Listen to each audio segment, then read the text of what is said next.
para dun sa ex na you feel, of course, na wish mo ng happiness. Na mas gusto ko yung sinabi ni Angelica na I like the peace that I have now, so I'd rather not open that chapter kasi it's already closed it. Before this pa, that letter was already written way in the past, and that's where it'll stay. But of course, you're happy na rin naman Very. for Carla. You're happy Yeah, I wish them Ikaw well. naman hinaharap I wish them mo. well. Everyone deserves happiness, and we all deserve to move on. Kaya I'm glad we're all finally moving on. Oo. And siguro, with kung ano man ang plano niya, with after her wedding, siguro balik tapos na rin sa inyo. Yung even That's the mga that's their life. Ako nakatutok ako Mga sa restrictions na ganyan, sarili kong married life lang. Doon ako nakatutok.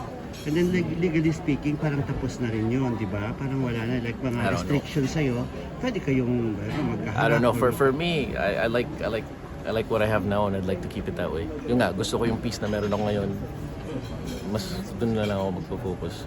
So yung past, I don't wanna.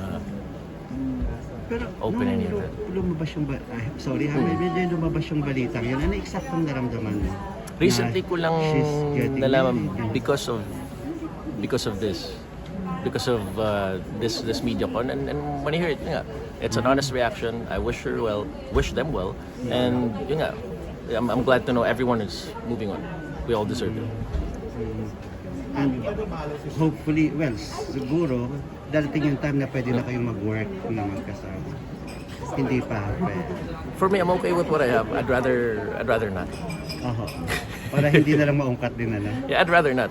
Okay na ako sa I like this. I like what I have. I don't need I don't need to revisit that. Sinushoot ninyo, may mga eksena ba sinushoot na, ay nangyari sa akin to, or ayoko mangyari sa akin to, Nung mga ganon? pinabasa ko nga, mas sa characters ni Ivan and Celine ako na parang, wow, like I could relate to them. Lalo si Ivan, he's an artist as well, and yung bigat na pinagdadaanan niya is something that I've also, yung mga insecurities as an artist, like I've felt that as well.